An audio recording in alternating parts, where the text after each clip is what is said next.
knowledge, right? Once you have the right mindset and you've set your goals, you have to gain the knowledge you need to be successful in your chosen investment strategy. Now, maybe you're already doing that strategy and you feel like you know everything you need to know, but I will wager a bet that if you're not where you want to be financially or successfully, then you don't know everything you need to know, and you should go back and gain some more knowledge or figure out what's wrong, why you aren't where you want to be if you're already doing that investment. So in my opinion, really the knowledge is the easiest part. There is so much knowledge out there to be devoured by us, to just be read or listened to, or talking to a mentor. There's so much knowledge out there. So regardless of whether you're new or more experienced, figure out where your knowledge is lacking and go out and seek that knowledge. If your budget is small or non-existent right now, then look for those free resources. There are plenty of free podcasts, webinars, other resources available to you online. There are tons of people out there in this space. A big one is biggerpockets.com, and that's sort of one of the places I started, and that led me to finding a whole bunch of people and other podcasts to follow. So, look at that.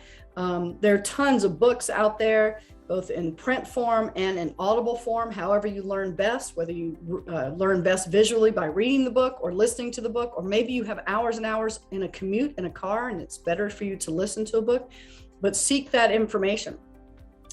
Find someone who is doing what you want to do and ask them how they started and what resources helped them to get started, what they might recommend to you. And there might be times where, you've exhausted the free resources or you want to go further and you see there's a course, a webinar, paid webinar or boot camp or seminar or mastermind or something that you want to participate in, but it's not free. And you might be unsure whether it's worth the expense. And I use that word expense purposely because I'm going to tell you that it's not an expense. What I really believe is that those things are an investment in you and an investment in your future and not an expense. And so if you think of them as an investment rather than as an expense, our minds will help us find a way to pay for it. So instead of seeing something and saying, I can't afford it, ask yourself, how can I afford it?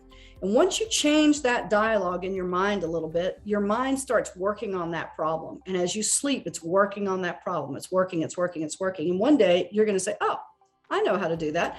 I'm going to stop drinking my Starbucks $7 every morning coffees for X number of days until I have the money for that boot camp. Whatever it is, your mind will find a way. If instead of saying, I can't afford it, you say, how do I afford it? So I encourage you to do that and to say that, that investment is like college tuition, but cheaper. And, bang for buck, it probably will move you much farther down the runway if you need that extra knowledge to pay for it and invest in yourself to do it. Okay, enough on that. Let's see. If you have that limited budget and you've gone through all the free resources you can find, think about looking for a mentor, someone who is in the space you want to operate in. See if they can help you, and then ask yourself, what can you do to help them to honor the time that they are willing to give you? Can you intern for them? Is there something you can do for them that they just don't have time to do for themselves? And I'm sure I don't need to say this, but just be aware of people's time and don't be a boundary violator. Take advantage of people's time when they're willing to give it to you, but in the nicest possible way.